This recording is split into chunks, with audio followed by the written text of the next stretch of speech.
नमस्कार, जय भारत और जय हिंद।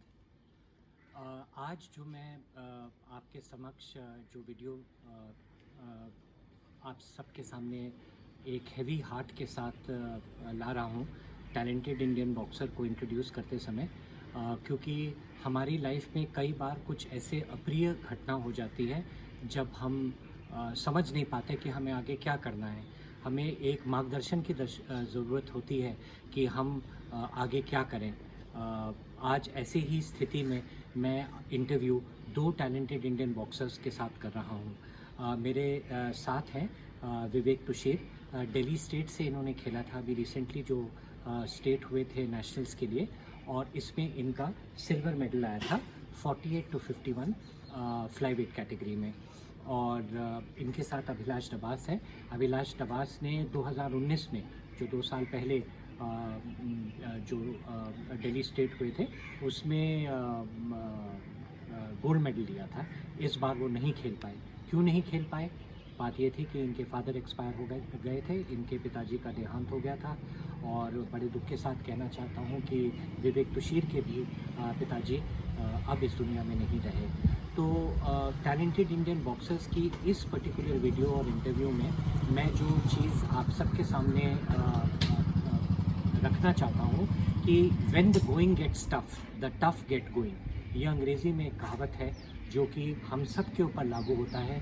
और कभी भी ऐसा कोई सरकमस्टांस या कोई स्थिति आती है जब हम बॉक्सिंग कर रहे होते हैं और कुछ अप्रिय घटना हो जाती है हमारे किसी फैमिली मेम्बर के साथ, परिवार के सदस्य के साथ, तो उसमें हमारी क्या फीलिंग्स रहती हैं, आइए हम विवेक और अभिलाष से पूछते हैं।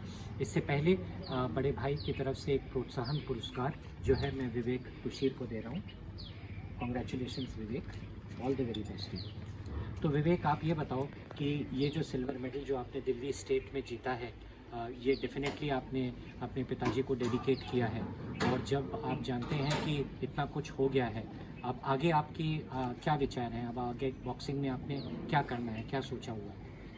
मेरा जी यही सपना है कि जो मेरे पिता ने सोचा था कि मेरा बेटा बॉक्सर बनेगा, अच्छा मेरे लिए करेगा, जो बनेगा मेरा सहारा बनेगा, मैं उन्हीं के लिए अब बॉक्सिंग करना चाहूँगा आगे। तो जैसे कि विवेक ने कहा कि वो बॉक्सिंग को अब समाप्त नहीं करेंगे, वो बॉक्सिंग करते रहेंगे। और उनका आइडिया ये है कि उनके पिताजी का सपना था कि विवेक जो है इंडिया का नंबर 1 बॉक्सर बने, उसी सपना को पूरा करेगा। ये एक गैप और वक्फा ज़रूर है, लेकिन विवेक जो है वापस बॉक्सिंग की तरफ आएगा और इंडिया में बहुत नाम कमाएगा बॉक्सिंग करके। और मुझे पूरी उम्मीद है कि विवेक आगे भी जिस तरह से एक बढ़िया प्रदर्शन दे रहा है वो आगे भी देगा। आप जानते हैं कि अभी ऑल इंडिया यूनिवर्सिटी होंगे, ग्रेजुएशन कर रहे हैं विवेक, उसमें इनको खेलने का मौका मिलेगा। और उसके बाद फिर अगले साल फिर नेशनल्स होंगी, उसमें भी ये पूरे, अब इसके पास जो है डबल पावर होगी। एक तो पिताजी के लिए भी करना है, अपने आप के लिए तो करना ही है। और मुझे पूरी उम्मीद है कि आगे विवेक ये भी करेंगे। अभिलाष डबास जो है ये भी अपने पिताजी को खो चुके हैं रिसेंटली। वो इस साल जो है स्टेट नहीं खेल पाए। इनके जो परिवार के सदस्य हैं, इनके चले जाने से इनके बॉक्सिंग कैरियर में रुकावट हो गई है। अभिलाष, आप ज़रा हमारे व्यूवर्स को बताएंगे कि जब इस तरह की घटना होती है, एक सक्सेसफुल बॉक्सर, अभिलाष ने गोल्ड मेडल जीता था 2019 में, तो फिर क्या स्थिति होती है एक बॉक्सर के मन में? ज़रा अपने व्यूवर्स को बताइए। हमारे पास मेरे पापा तो जो स्पोर्ट करते थे, अब मेरे पास को स्पोर्ट करने को है, बड़े भाई हैं, पर जो फैमिली मम्मी है, जो कुछ है, उनका ध्यान रखने के लिए आगे कोई नहीं है। तो इस कारणवश मैंने यहाँ बॉक्सिंग को स्टॉप कर दिया अपनी लाइफ से। मैं चाहता हूँ कि कोई कभी मेरे को लगे, मेरे को मौका मिलेगा, मैं ज़रूर करूँगा कुछ अपने मूवमेंट्स फिर ऑफिस शुरू करूँगा।